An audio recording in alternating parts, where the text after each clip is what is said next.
Hi to my friends and family. Um, this is probably going to be a longer video than I'm supposed to share on Facebook or something. I don't know. I have a lot on my heart and my mind that I wanted to share. One is that I appreciate people who are contacting me and asking me how I'm doing and what's on my heart and how's my heart doing. It's so great to be checked on like that in this time. So I appreciate that. I used to have a friend who would text me every now and then and he would say, "How's your serve? You know, how are you serving?" And I would have to check my serve. Was I serving well? The kingdom and that. And so I really appreciate that. But I've been doing some introspection, right? I've been thinking about where I am and all of this, being a black woman, being a black mom of black men, and being a Christian black woman in a largely white population, white church. You would say, I mean, the majority of the church is white. What is what I mean by that? And where am I and how am I really feeling? And I thought I would just jump on and share just a little bit about kind of where I am. Um, I think I'm having a little bit of that cognitive dissonance that we're all talking about, where you think one thing and then a different thing happens and kind of screws up your reality. Um, I I have known about racism my entire life, but I need to say something. I grew up in a community, and I don't know why I need to say this, but I grew up in a community that was like an incubator. I grew up in a black community. I had black teachers, black friends, black neighbors, right? Everybody in my neighborhood was black. And I grew up with a sense of black pride. And I'm not talking about the negative sense, but the sense that gives a child confidence in who they are and high self esteem. High self esteem. Like I never wanted to be anyone else. I thought I was great growing up. My neighborhood told me that I was pretty great. My mom told me that. My uncles, my grandmother, my grandfather, people. I never wanted to be anything else but black, and I thought black was beautiful because that's what was told to me, that we were beautiful people with a beautiful heritage and beautiful lineage and those things. And so I grew up believing that. And then I grew up in the strength of community. I had a great community. I tell my kids to this day, I wish I could have raised them in the community that I was raised in. And I can't say we were well off. I know my family wasn't. We weren't well off. I had a single mom raising myself and my sister. But everything was good. It was good. We played out until the street lights came on. We were barefoot usually. I mean, when I was really younger, we would sit on garages and eat berries, wild berries off the tree. There was a cherry tree across the street from us. We would pick cherries and eat cherries and sometimes get sick and all of those things. We had fire hydrants going when the fire department had come by, and I think somebody got a wrench off the fire truck. Um, I grew up in that community. I grew up in a very sheltered, when I say sheltered, black community. I remember being fed by the Black Panthers in a park before school or after school or something. I remember we used to get something called choke sandwiches. And people from Chicago who are my friends on Facebook will remember a choke sandwich. It was a bologna and cheese sandwich. We think it was cheese. We don't know. But it had zero condiments, no mustard, mayo, anything. But we used to get a choke sandwich and a orange. We would get an orange, a choke sandwich, and some kind of milk. I don't know if it was chocolate milk or some kind of drink, juice or whatever. But these were Black Panthers. I mean, they had on berets and jackets, and I'm not sure if they had guns, probably not, but they used to tell us things about ourselves that we believed, that we were great and beautiful and awesome. And I remember them calling us little sister, or calling me. I'm sure they didn't call the boys that, but they would call me little sister. You're okay? How are you doing? How's school, little sister? You're a little sister. And I didn't have brothers growing up, so I thought that was pretty cool to be called little sister by these men in the park. And there were some women, but I can't remember. I remember the guys. and being taken care of by them. So when I grew up and I found out and I started reading things in history books, Black Panthers were bad and they were da da da. I'm like, I don't know what you guys are talking about. These are people who took care of me until my mom got home from work sometimes, and we would walk to a park or walk to a field house or somewhere, and we'd get choke sandwiches, and it was awesome. So that is the world I grew up in. I mean, I remember a teacher sitting on the desk telling us about the Tulsa, Oklahoma City bombings and what Black Wall Street looked like. I don't think she called it Black Wall Street because later on Lamont said, Mom, do you know about it? And I was like, I don't remember, but I remember the community. And I remember this teacher sitting on the desk and she just swung, she said, close your books because this wasn't in the book. And she would tell us these amazing stories about our community and what was going on and about Richard Wright and Langston Hughes and Maya Angelou and Toni Morrison. I couldn't wait until I was old enough to read Toni Morrison books. And then one summer, that's all I did. I read every Toni Morrison. I read Ann Petrie. I read Ntozake Shange. I was probably like 13, 12 years old. I shouldn't have been reading Morrison at 12 or 13. But I was. And these were my heroes. These are the women that I looked up to in my community. And then when I left my community to go to high school, and there were white teachers, and I know there were some in middle school. I know our principal was white. But my interactions with white people weren't terrible. They weren't anything. And I didn't look for them to be anything. I've always loved police officers. I still do. I still do. The bad ones, not so much. No, the bad ones I don't love. I don't. I don't. They need love, and it's awesome, and they should get that. But the bad ones are making it terrible for everybody. I taught school, and I remember bad teachers making it really bad. You're like, okay, I'm about to get her kids next year, and she's not doing this correctly, so I know I'm going to have to work harder on these kids. And fortunately, I worked at really good schools. They got rid of bad teachers. Got rid of doesn't sound right, but you know what I mean. They replaced the bad teachers. And so I'm going to be on some tangents, I know, because I'm about to go on one right now. When people are talking about defund the police, and I heard someone say that they're saying they're yelling death to the police. I've not heard that. But we're talking about bad policing. We're talking about police who kill the public that they have sworn to defend. We're talking about death to bad policing. I don't know if people, and I don't know everybody, of course, who are talking about death to all police officers. If you're wearing a blue uniform, we want you to die. I don't. That's extreme and it's crazy. And if people are saying that, then they're probably mentally ill and not knowing, right? They're a danger to society. I don't know people saying that. I know people are talking about defunding the police, and when I researched it, defunding is allowing some of the funds that go to militarization of the police to go to counseling in schools and community centers and those things. Instead of going to more policing, let's go to building the children, to building the children up. If you've watched 13th, which is a Netflix movie, which is hard to watch, you'll understand what we're talking about and in saying defund the police. And I don't know if I'm really saying it because I haven't done the full out research. I know that I want bad policing to end and I don't want it covered up. And the thin blue line is enough, right? Where bad police officers can be bad in one community and then get moved to another community. It's like priests, right, who molest children. And I know, I'm stretching. I'm not really stretching. I'm just trying to use a lot of analogies. You know, when you have bad priests who have been caught molesting children, you move them to a different parish. That's not helpful. That's not behind the cloth. You know, God sees all of this. Just like bad teachers in these schools who are tenured teachers, and you can't get rid of them, and they just kind of hang out, and they're not doing anything. We should be able to get rid of. We should be able to get rid of them. So there's a couple things. I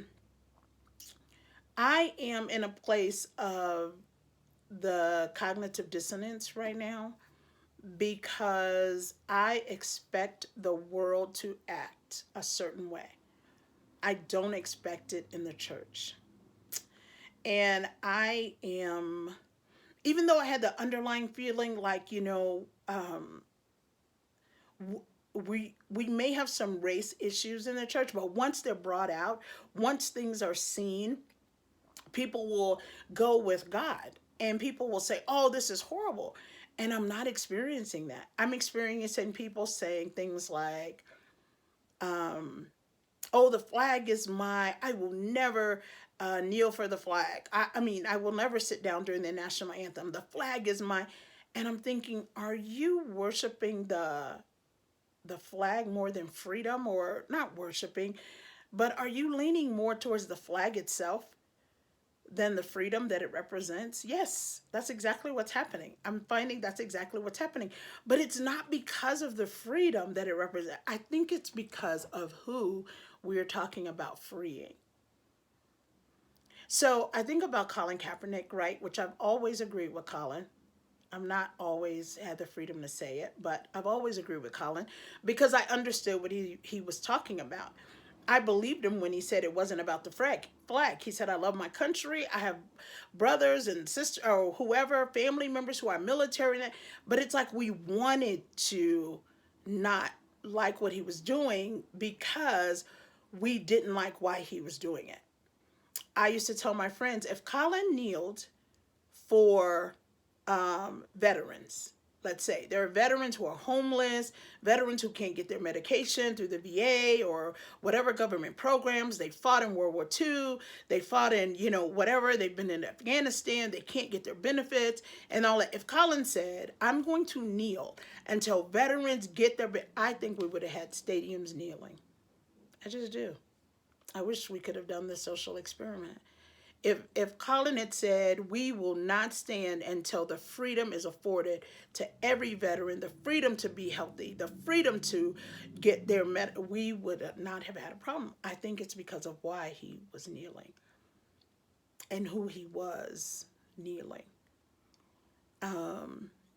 It's really interesting to me. And I've always felt that way from day one. I would hear people all the time. I had someone ask me, "Well, when Colin was kneeling, you didn't say anything about it." Well, I wasn't free to say anything about it at the time. I didn't feel that freedom to say anything about it, which is my problem, which is something that I'm dealing with, even now, which is why it's kind of difficult sometimes to make these videos because you don't know what people are going to think about you, right? But I care more about what God thinks. And I care about what God thinks about the church and my friends in the church. And I think equipping the saints is the most important thing that we can do right now.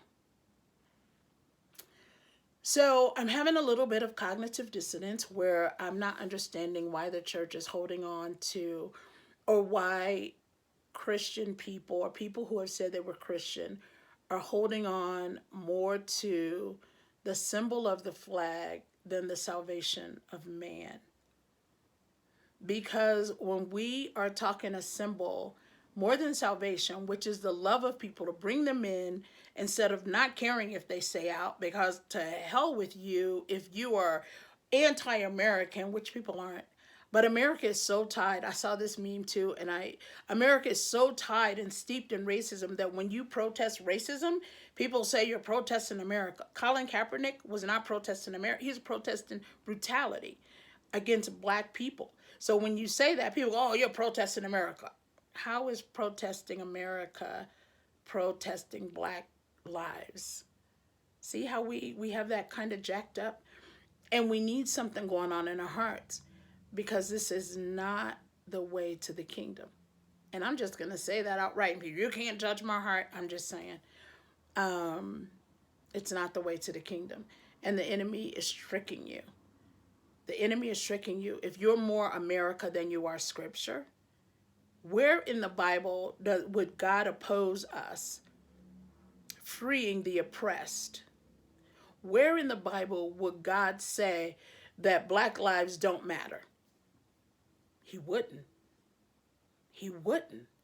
I'm staking my salvation on that. He wouldn't say that. And what really gets me is that there are some people who don't care. You just don't, it's just you don't care. It's like, no, I'm more American. I'm an American, and I'm gonna the Confederate flag, and I'm gonna fly it, and I'm not gonna go to NASCAR because they won't fly the Confederate. Are you kidding? And then I know the statues are being taken down, and people are upset about statues being taken down. People who have believed that a person created in God's image was 3/5 of a person, right? Some of these generals and these slave owners and that have not only stated it but put it into law, put it into that black people, brown people were 3/5 of a person, and you want these people touted as heroes. For whom are they heroic? Not for black people, not for the people you're trying to be in solidarity with.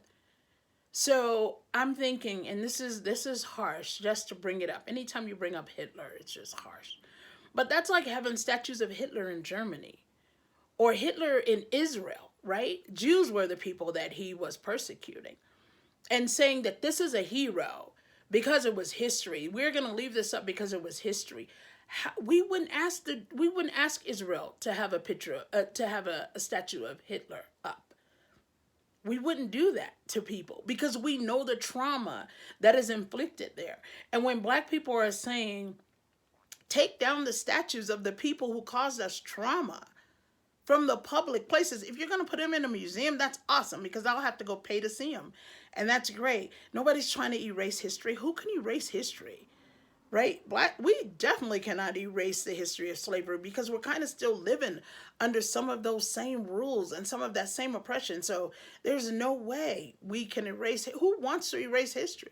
I think America's messy little history is what makes it America. I was talking to another friend of mine that I so admire.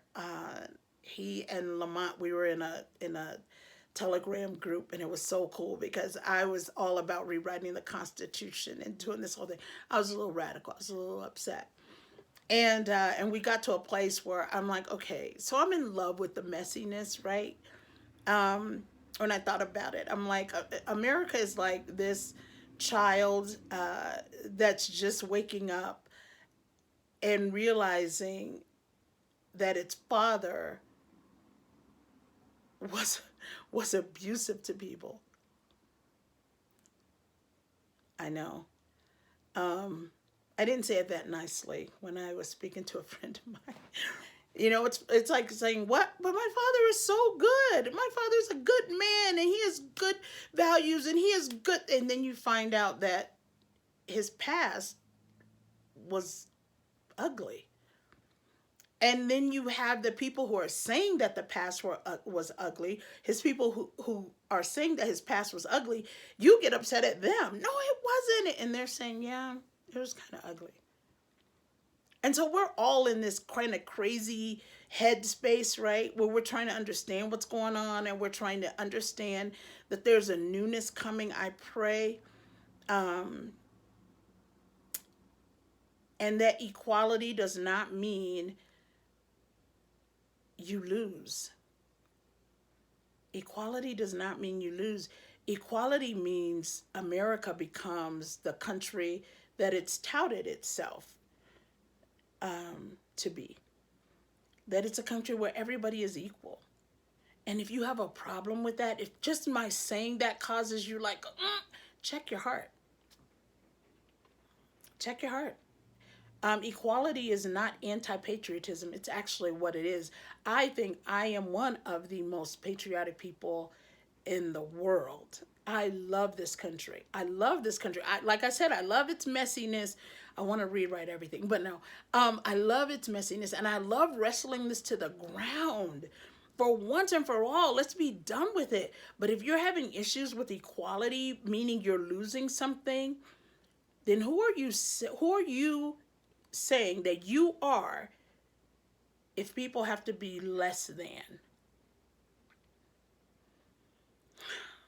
I remember watching an interview with Toni Morrison, and she said, if your identity is in people being, she was talking to a reporter, Mike Wallace, I think. She said, if your identity is found in you're dominating people or you're being supreme over people, when you don't have that, who are you? And I watched that. I mean, probably during I don't know how old I was. But that has meant a lot to me. And I'm looking to the right, to the left of me, of myself. And I'm watching people who are terrified of equality. It's scriptural. God says, I'm no respecter of persons. I don't respect you more than I respect this. If there's anybody, it's the Jewish people. And I'm talking about the Jewish people, not just the people who live in Israel. That's a whole different conversation. But I'm talking about God's chosen, right? We're all Gentiles, all the rest of us. And if you're having problems with equality, if every time somebody says Black Lives Matter, you still go all lives matter, there's something going on, because Black lives do matter. When people say Mexican lives matter, I don't say, well, all lives matter. I'm like, yeah, you're right, Mexican lives do matter. Native American lives matter. They do.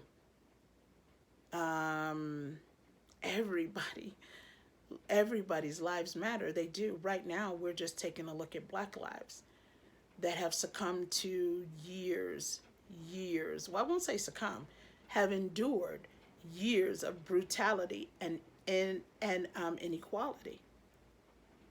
So when people are talking about the riots and what's going on, why are they rioting and looting and all of that? We all take part in that, because there's an answer to rioters and looters. It's called equality and justice. You won't have people rioting and looting if police aren't killing people. If the bad police officers, if they're not killing people, you won't have rioters and looters, because there wouldn't be anything to riot or loot. If we have equality and justice, there wouldn't be things to riot and loot. And I'm not condoning that, but I'm saying unless you have lived it, you don't understand it. And I had some people telling me, or just mentioning that I don't seem like angry enough or whatever. Oh my gosh. You don't want me angry. People don't want, how mentally unstable would I be as a Black woman in this country if I was angry over every single injustice that have happened to Black people? It's a blessing, salvation. It's a blessing that I'm saved. I love the Lord with all my heart, soul, mind, and strength. I am glad I'm not in an angry state. I get there. I do get there, but I can't live there, because everything is so upsetting. I can have a racial moment every day. I can turn on the television and have a racial moment every day, and I go into anger. I can walk into the store that I walked into with my hoodie on, no hood, but my hoodie on, and have them follow me through the store on their radios that I could hear it. And then I did that little trick. It's a little trick Black people do. I don't know if all Black people do it, where I walked to the next aisle and I stood there, and then when I saw the person at the end of the aisle, I turned and walked, and then there they come the other way. Oh my gosh, this was 2 years ago. My heart was broken. I remember I drove home from my friend Sharon's house, and my tail light was out. Well, I went to visit her in the daytime, and this was probably 3 years ago now, during the craziness, when everything just started being filmed or whatever. And I was driving home, and my tail light was out, and I knew it was out when I went to our house, but I was going to go to AutoZone or somewhere and get the bulb and fix it and da-da-da. Well, here I am at 8 o'clock at night, and I'm driving home, and I am terrified. And I am holding my steering wheel so tightly. I'm driving home in the dark, and I am terrified because I know my tail light is out. This is 3 years ago. I live in America. I'm a fully grown adult. And I'm terrified. I'm driving home, and I'm looking in my rearview mirror, and I see headlights, and I'm like, oh, Jesus, don't let it be the police. Don't let. I have never prayed that prayer. I have never prayed that prayer. And I'm driving home, and I get into my garage, and I close the garage down behind me, and I burst into tears. And they were mixed tears. They were mixed. So there was anger. There was embarrassment. There was, I felt devalued. I felt less than, that I would cry after driving home safely, hadn't broken a law. I mean, you're saying my taillights were out. And see, that's one thing. So if something had happened to me, this is something. If something had happened to me and I got killed, And people, and it comes out that my tail light was out. People are like, well, she was driving without a tail light. Those are the things that are bothering me. That somebody somewhere would say that. Well, had she had her tail light fixed and this would happen. When you say, well, had he complied, he was in handcuffs, George Floyd. Ahmaud Arbery was jogging. Had he even gone into the house, how many of us, how many times have I gone into I won't do it again, but how many of us have gone into a house? It's the whole story. It's not about what was going on. It's about who it was going on to, who the victim was that causes us to not care. I remember talking to a mom, and she was saying to me that the crack crisis versus the opioid crisis. That crack and that was happening to black kids in the country. But when white kids were taking opioids and that it became a national epidemic. That our tax money and all of these, I don't know if tax money went into it or whatever, but she was saying that it then became an issue. But when it was, so when we're talking about equality and justice, these are the things that we're talking about. I remember having a young man in my car, a passenger in my car, a black man, and we were going to have dinner, a young black man, just a son. And we were going to have dinner, and we were driving up across Powers, and there was a police car on the corner. And he just said out loud, I'm afraid of the police. And I don't think I said anything because I knew what he meant. And it made me sad. It made me sad that the people that we want to call on to protect and serve us aren't the people that society is telling us that we can call on to protect and serve us. And people are going, oh no, the police are great. And they're great to you. They're great to you. But what are they doing to black people? Not they general, they specific, the ones who are terrible. And the problem is we don't know who they are because they're moved from precinct to precinct, department to department, right? Well, we don't get to point them out. It's not like when the sexual harassment person, what do you call it? The guy who moves into your neighborhood who has been sexually abused. We point him out. We go, there's the house. Here's the guy. We send pictures of the guy. Here's the guy. And he is sexually assaulting people, or he has a sexual assault record. We know exactly who he is and where he is, and we know to stay away from him. That doesn't happen with the police department. And it's really interesting. Now, the other side of the whole thing, not even really the other side, we need police officers as long as we have a police force, and I am not against demolishing the police at all. I'm the police force, not yet, because we don't have our minds wrapped around that whole thing or whatever. I just don't know where that's all going. But we need police officers who are not afraid of black people, because that's what it is. You have two people meeting in a volatile situation, whether real or imagined, and they're afraid of each other. You have black men afraid of police officers, rightly so, especially with the tension and all of that, right? And then you have white men, white police officers who are afraid of black men. And one has a gun, or maybe they both have guns. I don't know. So we need something to happen there. I have a bias, right? My bias is pit bulls. And people will say, you don't have to be afraid of pit. I hate the dogs. I don't like the dogs. I shouldn't say hate, although that's what I mean. But just because it's not nice, I won't say it. But it's what I feel. So if a pit bull is running at me, I'm not kidding. This is so bad. And somebody is yelling from across a park, don't worry, he's not going to bite you. I'm sorry. If I have any kind of weapon, the pit bull is going. I'm not concealed carry, but I just leave that right there. I'm afraid of the dogs. I've never owned one. I don't think I've met one. I think my son had a mixed pit bull and something. I don't know. But I don't want to meet one. I don't want to own one. I don't want one around babies and children. That is my bias. So when I see a pit bull, my defenses are up automatically. And if one does anything that moves, if it moves, I'm like an abused person, I'm probably going to flinch and do all kinds of craziness, right? And if one is doing something and I'm like, stop, stop, stop. And if I have a gun, I'm probably going to shoot it. That sounds horrible. Animal rights people, I'm sorry. I don't have one. I don't have a gun. I don't care about that. But I'm trying to make an example of the fear that I think police officers have with black men. Not that black men are dogs. I'm using that as an example of the fear. I think it's that much fear, that much fear, because I don't think it's all hate. I don't think it's all hate. I don't think every police officer is a KKK member and all of that. I don't think it's that kind of hate. I think it's such a fear of black men that I remember your natural reaction is to shoot and kill, not shoot and maim, right? The people who are running around, what happened here anyway, that people would shoot you in the leg so that we can take you down. Shoot them in the leg. Don't shoot them in the head and in the back so that they die. What? That's your first response?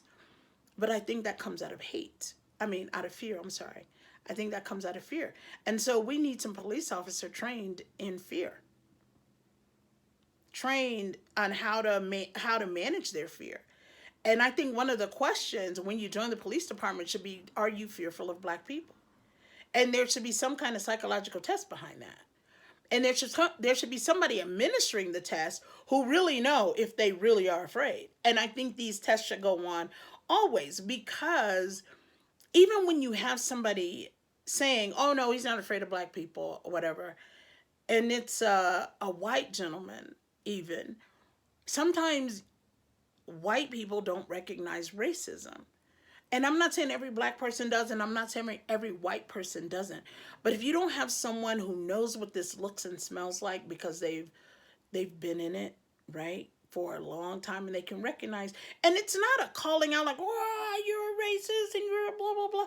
But you can say, you know what, he's kind of fearful of black men. There's something he said, there's something, whatever the test would be. I don't know. That's a tangent. But I just want this fixed. And I'm praying to that end for sure. But I'm surprised by more Christian people than I thought I would be. I'm really hurt and dealing with a lot of that. So you can pray for me there. Like I said, I don't think everybody is racist. I just don't have that thought. I think some people just don't know what their biases are. I have biases that I don't know about, and I have friends, and I continue to have friends who will point them out to me. And I want to point them out to my friends. I want to say that comment you made could be misconstrued as a racist comment, or it could be, do you know what I mean? And I want to be a place where people can talk about it and feel safe to talk about it. And these are hard talks that we're having. And if we're not taking care of ourselves mentally, I'm worried about that. I saw a statistic. I think Jamar Tisby posted it on his Instagram. And it was talking about the mental health of black people and the mental stress that all of this has caused. And we have to take care of ourselves. I mean, I'm in the Word, I'm singing, and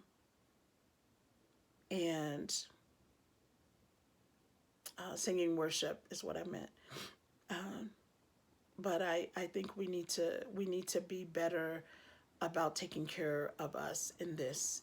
And there's so much to talk about. I love you guys. I love the body of Christ. I want us to be an example to the world of love and unity and iron sharpening iron. Some of us, we get dull, right? There's some things in our hearts that we don't know, and we need those friends to point it out to us. I cannot absolve people of being racist. I can't say, no, you're not racist because you had me over for dinner.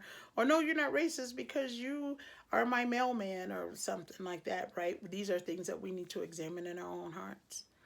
And I think we will be well to do that. And sometimes we need a friend to mirror those thoughts with, right? To get before and confess some things. Hey, I grew up this way.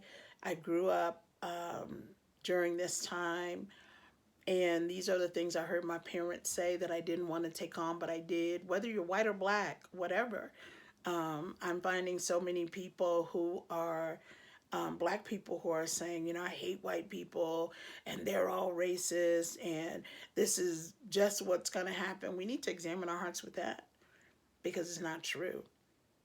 It's not true. And I'm excited for my white friends who are in solidarity and not choosing the Constitution over Scripture, who are not choosing the symbol over the salvation of people or the flag over the freedom it represents.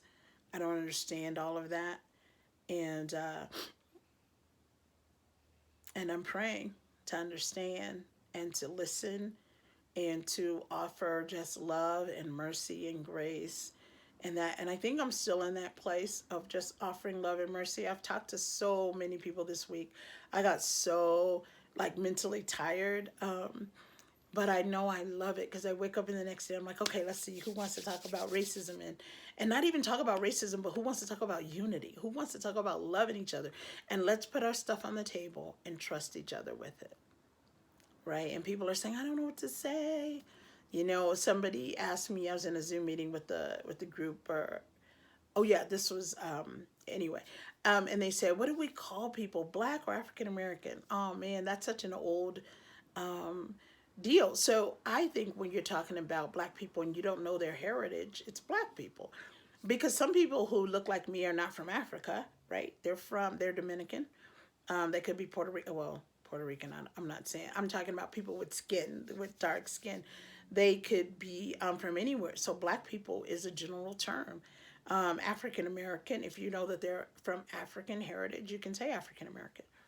But some people, I had a young lady write to me. It was so beautiful. She said, Dorothea, I'm not black, and people think I'm black, and they expect me to do this in this movement. And that's not who I am. I don't know this movement. I was not born, in America. I was born in this other country, but not Africa. I'm not African American. And I thought that was so enlightening to me. And I'm like, tell them who you are repeatedly. Say I'm not African American, I'm Dominican, or say I'm not African American, I'm Colombian. And so I think black is a really great term. These black people and that. And then somebody asked me if you can just say blacks. And I cracked up. So when you do ask me stuff, if I laugh, I'm not laughing at you, I'm laughing with you, and that's just funny. So these blacks over here, I don't know if that's cool. I don't know. Blacks to me sounds really funny, like these blacks. Um, uh, and I was laughing at that. I'm like, no, I don't think I'm like these blacks. Just say black people, because that's what they are. These blacks. What do you mean, black shoes, black jackets, black hoodies, or whatever? But these blacks was just funny to me. And so there's some humor in all of this too, because we're like little babies trying to touching each other's faces, right, and touching each other's skin. I remember being in Uganda on my first trip to Africa, and the little black kids touching the white women's hair, the girls, and they were just pulling on it and looking at their skin. And it was so funny because these people had never seen white people before.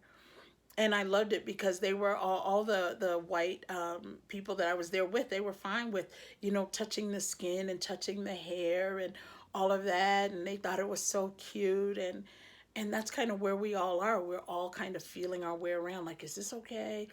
Um, is this okay? Did you mean this or did you mean that? When you say this, is that what you mean? Is that what I do to honor you? And I think that's so cool. I think it's cool that we're in that space. I think a lot of it is super funny. And I just love that we're there. I love that we're at a place to do this with each other. And let's find the humor in it. And let's look for the Lord in it. He's leading us in this. Don't let people tell you that this is not God, that this is a distraction. It is not a distraction. This is exactly the gospel. This is the good news, the hope that things with Christ are better, right? This is the good news. This is the good news of Jesus Christ. And to all of us, this isn't a black people's problem. This is a heart problem. This is a sin problem. And I am thankful to God that He's allowing us to all take a look at the sin in our lives and what we believe about a group of people and how we want to wiggle away from that and all of those things. We're going to come through this together. We are. or we're not. I mean, I know everybody's not going to agree, and some people are going to hug that flag and believe that if we talk equality, you're damaging them. Some people are going to believe that unity and equality does not equal the American dream, and that it's not true. But we're seeing those people, and they're like back there while everybody else is moving forward. So I love you guys. Very long video, but I feel like I've emptied myself out in how I feel about things. Willing to talk to you about any of it.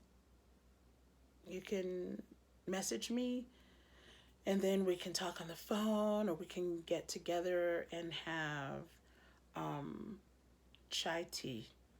That's my new drink, by the way. Spice chai is amazing. I'm just kidding. I love you guys, and I'm going to pray really quickly. Father, I thank you so much for your people. I thank you for the church. I thank you for those who have chosen to follow you. God, I thank you for what you're doing in all of us.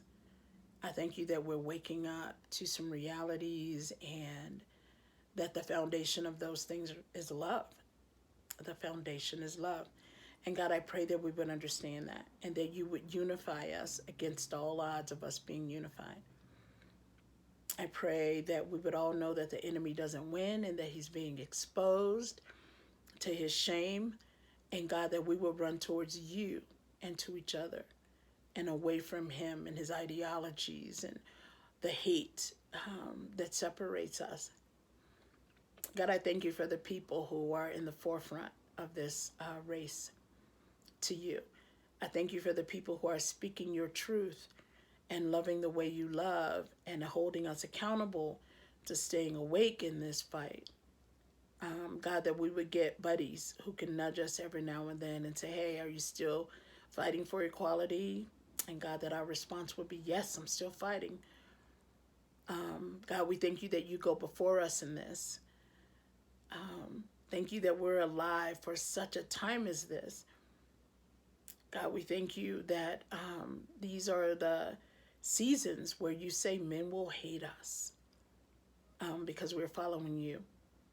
And we get it. Allow us to get it. God, continue to speak love to us in unity and peace, and let us know that your mercy is new every morning, and that you are with us in this. In Jesus' name, amen. Amen. I love you. I love you. I don't care. I do. I love you. We're going to get it right. We're going to fall down, and we're going to say stuff that's offensive, and we're going to forgive each other, and then we're going to get up, and we're going to walk again, and we're going to fall down, and we're going to say stuff and do stuff that's offensive. But we're going to get it, because we win. We win. Love you guys.